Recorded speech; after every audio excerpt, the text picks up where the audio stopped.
Parents and schools need to communicate well, but are the traditional methods of parents' evenings, newsletters and school reports as effective as they could be? Parents' evenings, good two-way dialogue. When both schools and parents have less and less time, it's important that any contact they do have is effective. I guess the element that was missing really was the element in which they were able to contribute to the discussion. Can family learning facilitate a better relationship between school and parents? It's going out and saying, what do you want to do? What interests you? And then how are we going to meet that? Can schools more effectively communicate, allowing parents to participate more fully in their children's education? We all know that we live very busy lives, and we have more and more head teachers reporting that they can't get hold of parents, or that when they can get hold of parents, the parents don't have time. So I would say time in that issue, and also confidence issues in terms of parents speaking to teachers. Teachers may not realise how little confidence parents have, how nervous parents are in speaking to teachers, how much parents' experience of education will affect how they deal with their children's teachers.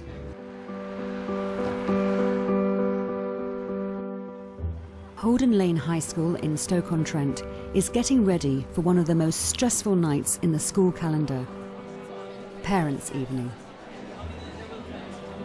There are all sorts of things that can go wrong. A parent arrives at the school and the place where the parents' evening is being held isn't signposted, so they don't know where they're going.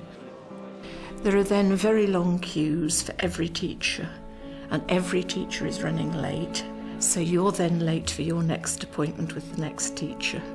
And the whole thing can become a real circus of getting later and later and later and more frustrated, and the 10 minutes becomes eroded to 5 or to 2. There are all sorts of ways that schools are trying to overcome that, yes, rather deadly traditional parents' evening scenario. Improving communication with parents has just recently become a top priority at Holden Lane after the Parent-Teacher Association was disbanded because of lack of interest. It doesn't exist at all, the PTA at Holden Lane. A newsletter article went out to say we need parents to turn up, and unfortunately not enough people turned up, and so there were not enough people to have a committee. Unfortunately, we're in a society now where people are really busy during the day, and I'm not saying that they aren't bothered about the children, but to come in from work, to turn around, especially if you're on your own, don't know whether people can actually spare, it's going to sound awful, but the effort. If you're a working parent full time, you know, this sort of evening time is precious, isn't it? You get home, you're doing other things. I think it's when they schedule, and there's nothing wrong with a Saturday morning. With no PTA, Holden Lane has been relying on Parents' Evening to make contact. But often their hardest to reach parents just don't show up. Normally, all the good kids, we don't need to, all we have to do is pat on the back, thumbs up, and that's it. It's normally the more challenging pupils that we need to speak to the parents more, we need more time with them, and they don't come. Okay then, cheers, thank you. In a bid to get feedback from some of their hardest to reach parents, Holden Lane sent out a questionnaire. They found out that some parents were dissatisfied by how the school was communicating. One of the first things that we did is we did a questionnaire to parents in a Year 10 introduction evening to GCSE. We did find out that they had quite a few issues with some of the things like the parents' evenings, the reports, and they wanted more information really from the school, and they wanted to get more involved. I think parents need the communication, I think a little bit more modern. You know, they can send me an email alert, they can send me a text alert if it's not. They do text alerts for absence, but I prefer if they sent everything to my email box. You know, I use emails at work. I can check if something is not attended in the day. I'm on his case then as soon as he comes out of school, you see, and I'm ready, prepared. I do feel that sometimes schools are very quick to give negative information over.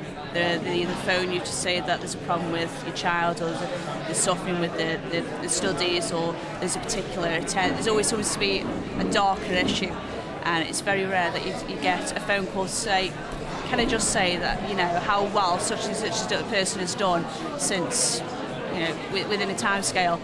They were talking about general communication things, that if something was cancelled, for example, that they might not know about it straight away. Obvious things like parents' evenings, that they wanted 3 chairs when they came because there wasn't one for their child to sit at, and that wasn't right. Just things like that you might not even think about. They cottoned on to. Newsletters, they were telling us how often they wanted a newsletter sent home, and they noticed that there was a change in there. So, that they pick up on things, and they wanted a lot more information.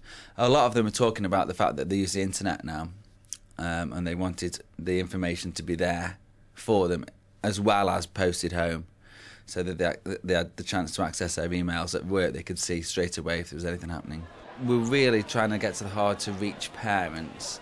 We need them to think that this school is not somewhere where they should feel nervous. We really want them to come in and get involved.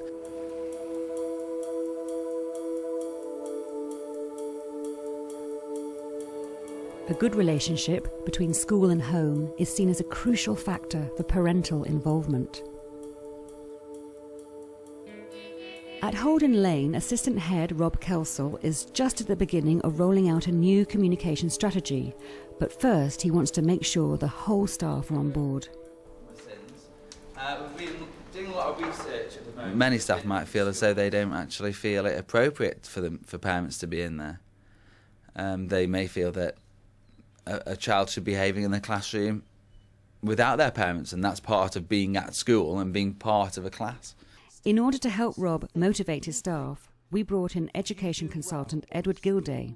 When you have a big change initiative, what you always have to start off with is an audit of where we are now. So what I'd like to do is conduct an instant 10-minute audit with you about the role of parents in the school and your communications with parents as they stand at the moment, and see if we can get a result within about 10 minutes. I kind of like the notion of starting very freshly, inviting people's concerns, input, opinions, so that they feel that they were part of it from the start. Because it's always a disaster when you end up saying, people saying, we weren't consulted, this is the first we've heard of it. And if they were in at the start with a blank flip chart piece of paper, then they can't claim they weren't consulted. Great. Praise postcards. Thank you. Excellent. I hope that Edward will really motivate staff further to get involved with parents. His approach, well, I'm hoping, will be light-hearted, but also will make staff think about the fact of how much parental engagement they do at the moment. Join the melee. Just your own subjective view of it. Yeah.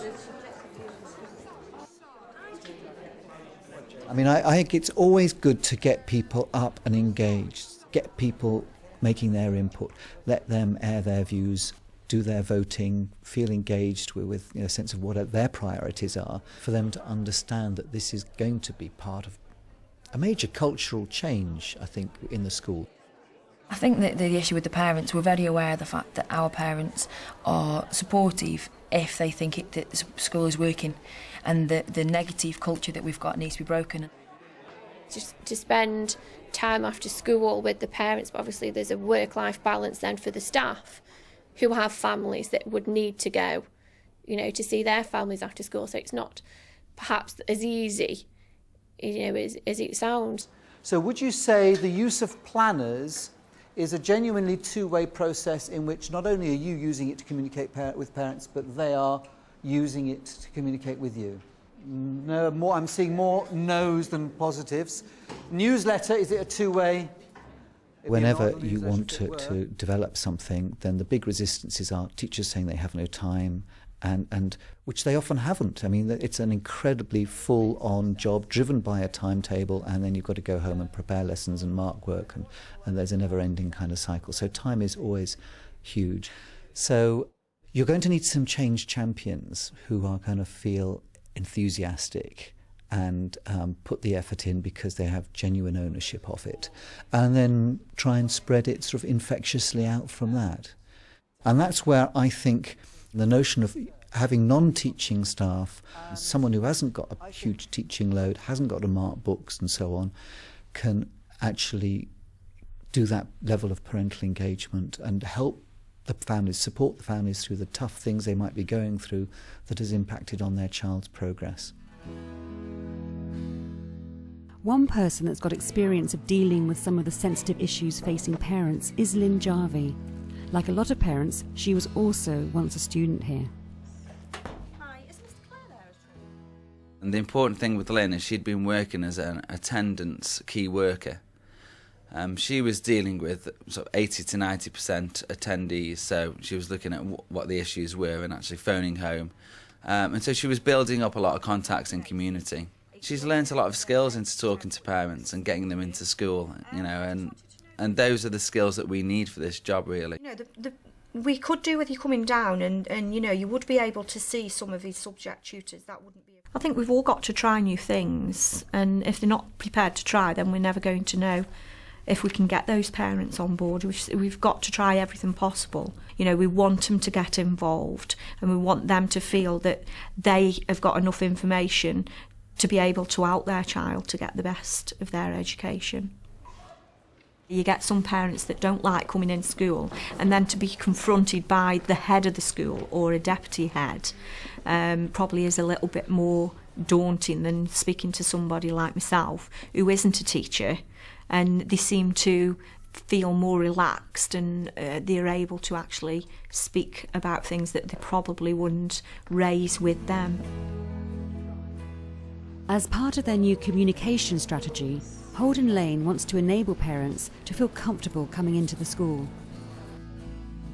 It's always been a school where if there has been a problem, you know, they've always rung me. And I think in my time that didn't used to happen. So no, I think they give you every opportunity to come in when they need, you know, when it fits, like so.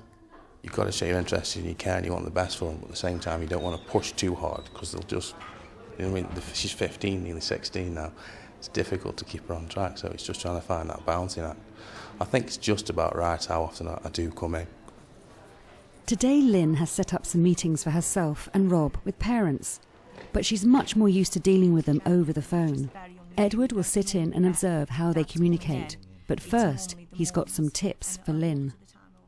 So you've got this meeting coming up with the parents, and I'm going to be observing it.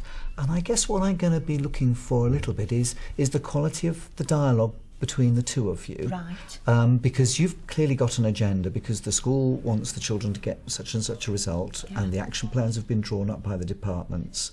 And in a sense, you'll feel that it's gone well if they say, thank you for the action plan, yes, we'll do what we can, and go off and do what they can with that. Whether I've made myself clear and whether they've... you've communicated that way. But then the other question is whether maybe they've got some agendas or concerns or difficulties of their own, and whether they feel free or get the opportunity to raise those with you, because there might be some deeper problems.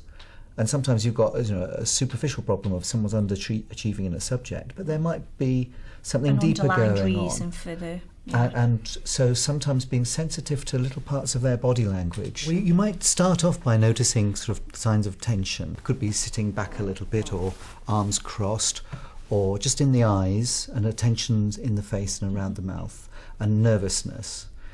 And always in these conversations, it's noticing the moment when they relax. If you suddenly see someone kind of the shoulders drop down because they feel you've been listening, or they feel that you're getting through to something that they want to open up about or share. But while there's a kind of, they're tense and being defensive, they might kind of say yes, we'll do that, and not really mean it. But if they're relaxed, then you're thinking, yeah, they're much more likely to deliver, and there's a partnership forming. Well, she knows the community and she knows the parents, and I think that's her big advantage, that she can talk to the parents as a parent rather than as a teacher.